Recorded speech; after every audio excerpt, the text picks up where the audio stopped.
Generally in a devotion service, the concept what we have like to be servant of the servant of the servant of the Lord Krishna. In this, what happens like okay, to one extent, servant of Krishna, okay, servant of his servant, the spiritual master, okay, servant of the authorities, to serve them is okay. But when it comes to the part of serving of equals or your subordinates, there a halt comes to your mind. Why should I serve the equals or your servant or my subordinates? So how to understand, come out of this mood? Your servant. That's why you have to understand that for your benefit you are acting as servant, not for the benefit of your equals or your subordinates. Because we think that when we are acting as servant, when we act as servant,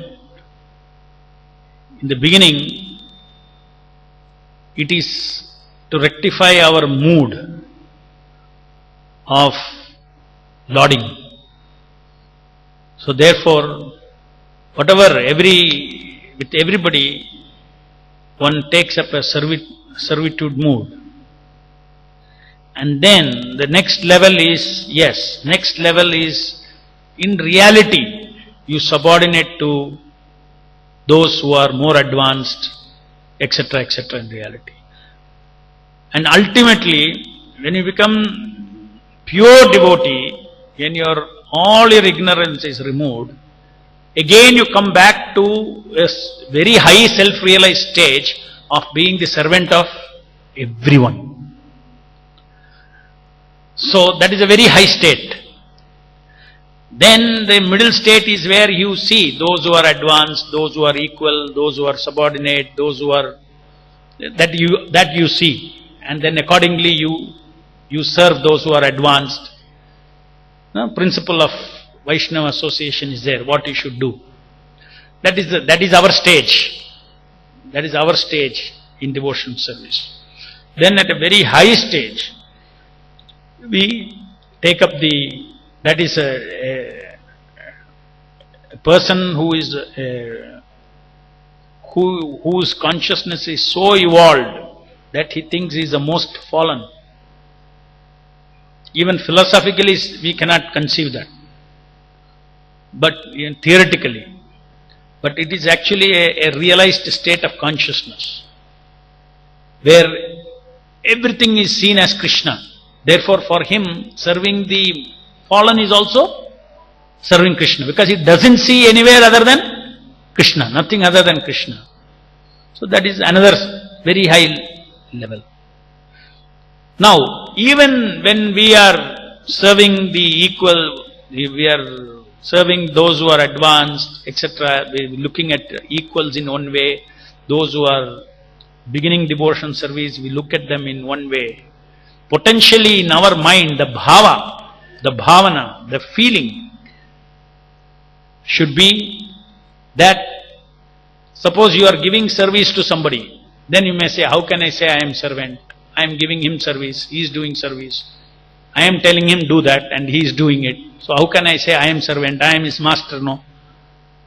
I am commanding and he is following.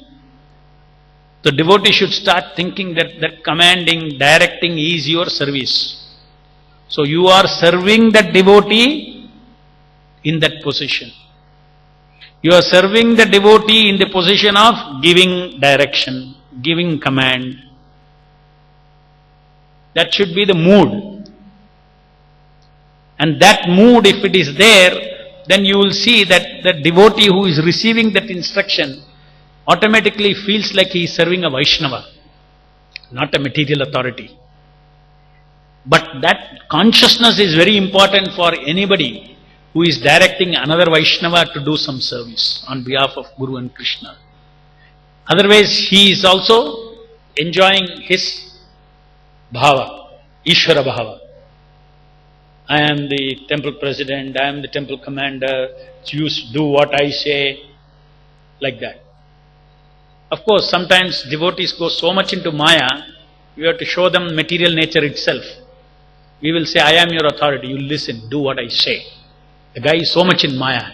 You have to tell him, because he will only understand pressure, material authority. You cannot go and give Vaishnava sweetness to a guy who is so arrogant. You cannot. If somebody is so arrogant, then we have to deal with a stick. We have to deal with the modes only we have to deal. Otherwise it will not work. So at the same time the devotee knows all these principles. Just like Prabhupada says, no, a teacher says, take the stick, doesn't beat. So in the same way, sometimes, even the Vaishnava authorities, in order to bring somebody out of Maya or make them feel pleasure, you'll have to appear like a material authority only. Look, if you don't do all these things, you will have to leave the temple. But actually in his heart it is paining. Now the devotee has to leave the temple. But it has to strike him because he doesn't understand and appreciate where he is and what benefit he is getting, not appreciating. Let him think, what happens if I leave devotional service? So, in all these kind of duties, Prabhupada and Krishna will guide the devotee if he is sincerely wanting to serve the spiritual master.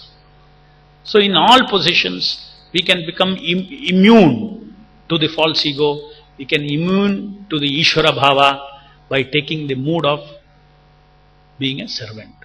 Even if you are a servant, even karmis have written books. There is a book I read called Servant Leader. Even they have seen that if the leader is in the servant bhav, more people will listen.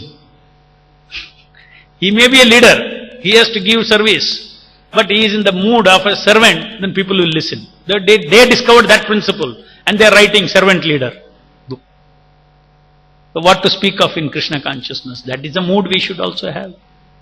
If we are leaders, then we have to be servant leaders. If we are masters, you have to be servant master.